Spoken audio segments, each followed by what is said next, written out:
Hello and welcome. This is Cherie with Rehashfiber, and today I'm going to share with you the Hillside Handwarmers and the book that they came in, Shetland Wool Adventures. Then towards the end of the show, I want to show you 3 yarn stores that I visited when I was recently in Rhode Island. All right, to start with these great handwarmers, I'm going to start with how my hobby craft grew. Okay, you start knitting and then you learn about wool and spinning it and you're off and running. All right, so when I learned more about the wool and all the glorious sheep, I became very interested in the Shetland Islands. I love cold, misty, cliff-sided areas, northern kind of feel of the islands or the coastlines that are up north. So a few years ago, Shetland Wool Adventures came out. Misa Hay is the editor and creative director. I saw it on Instagram. I don't remember even exactly what was talked about then, but it was intriguing enough that I wanted to get it. The pictures got me, they're beautiful, but the book contains, the first one contains 6 patterns for knitting. It also has 8 recipes. It has hikes, history, interesting things about Shetland you would never even think about. And I just found it all very interesting. In the second volume that I purchased, I saw the pattern for these. And I thought, perfect, because there's times when it's cold and I want to use my fingers and I don't want to be wearing full gloves that I have to take off. I can be warm and still use my fingers.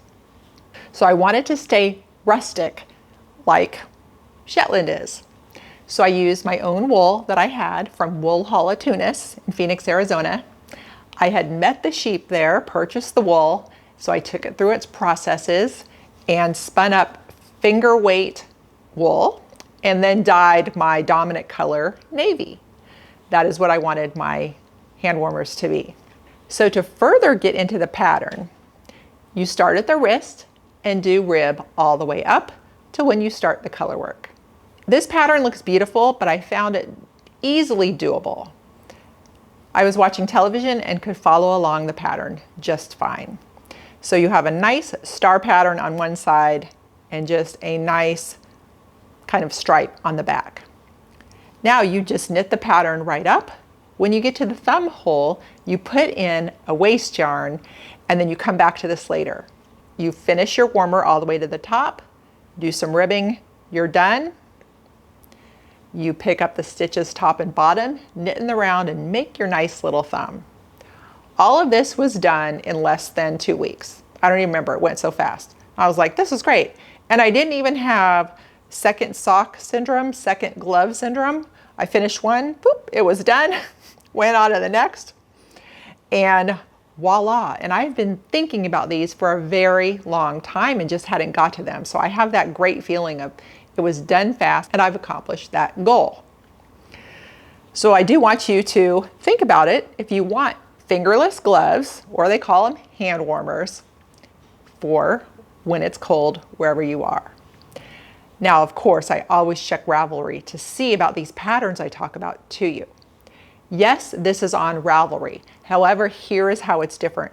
You do have to purchase the ebook, which contains all 6 patterns from this journal. I think it's worth it. They're beautiful. You get 6 patterns. You can do these, and I don't know, I just think they're great. So I wanted to share it with you so that you know, but in addition, I want to share with you this great book. There's just so much in it. And if you want to get it, you get the patterns, but you get so much more, those recipes and all the stories and everything. You can find it at shetlandwooladventures.com or 60northpublishing.com, and that's 60 North Publishing. I would say just check it out. Now, so these got me really excited about visiting Shetland. So I start reading this cover to cover. Now, again, I'm gonna have to read it when I'm actually going so I can plan my days, but this is also out there. The Shetland Essential Travel Guide. check those out. All right, so I needed a little getaway, and I went to the littlest state in the United States. It was a nice, easy flight straight from Tampa to Providence, Rhode Island, and I thought, let me check it out. Of course, with all the things that I like to do, fiber art is on the top, and I checked out yarn stores. I Googled yarn stores, and poop, look what I found. All these yarn stores pop up. So I chose 3 to go to, and on my first day there, I went to Stitch Source in Barrington. Lovely shop, looks so cute from the outside. There's flowers decorating it. Inside was great. It was a buzzing beehive of happy fiber artists, and the store also had fabric. So there were ladies in there shopping for fabric and yarn. There were books for yarn projects, all kinds of great sample items, all kinds of notions that you might need. And it just was a very nice environment. So I visited with Natalie for a couple of minutes, and I found some knitting needles that I needed. I'm taking a little bit of yarn purchasing break just so I can catch up and get through some of my things that I really want to be doing. So I'm looking at things a little bit differently. So I had a wonderful, wonderful visit there. Then a couple days later, I visited Skein Yarn Shop in East Greenwich, Rhode Island. Very nice. Lori's the owner. Buzzing with people again. Okay, so we're talking up north. Everybody's in these yarn stores doing stuff. There were ladies around the table working on a knit pattern together. There were ladies around another table just doing other things. Beautiful yarn, lots of great stuff. I came across this stitch counter that I've been seeing on Instagram. It is the Twice Sheared Sheep Quick Gauge, and I can't wait to use it. Gotta have it. So that was great. Then I went on to a Mermaid's Purl in Wickford. The store wasn't open yet, so I took a stroll through town. This is where traveling is so good for you, because I didn't even know this was here, and I had a little bit of a life-changing experience. I come to where all the cute shops are, and I read one of those tourist information plaque boards. And what I took away from that was, in this town, this is one of the most highly inhabited, how do I say it? In this town are the most historic homes that are privately owned, where the people live in them. And so after I passed the cute little shop selling stuff, I got to their main street that was just one historic home after another, gorgeous, preserved from the 1700s, some 1800s, but it also had the plaque of who owned it. It was really cool because this little town is just right off of a bay, and some of the owners were the captains of ships that lived in these houses. And I thought it was neat. The houses were kind of different and beautifully done, and it was amazing.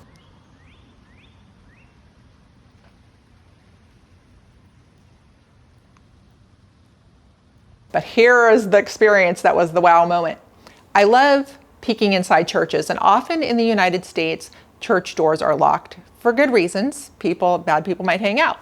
However, I looked at this beautiful white ancient church, and the door was propped wide open, saying, "Come on in." So I went in to look around. And as I was in there, the church bells start ringing, and it's playing the song, "On Christ the Solid Rock I Stand." So I'm like, what? This is really great.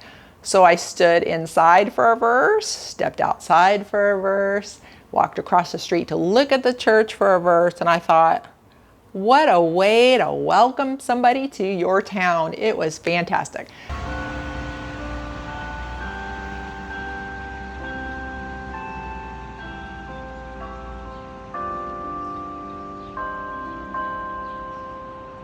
So I finished walking the streets and came back. So what I do want to tell you is, if you ever are in Rhode Island, in south of Providence, check out Wickford. It will rock your socks. It was great. Okay, so my little walk finishes up, and I am ready. The yarn store is open. Beautiful. Okay, this beautiful yarn shop fits right in with the town. It's gorgeous.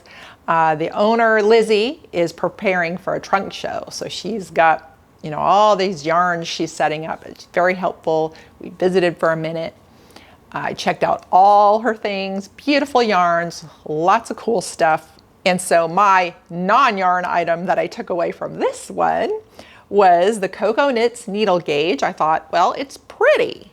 And each of these spin out and you can check your gauge this way. And I mean, for us, tools are like toys. So fun, right? We just love having these things. So I still got my treasures from the yarn stores and had these great memories. So take a second here just to watch a couple of the drop spindling, because of course it happened.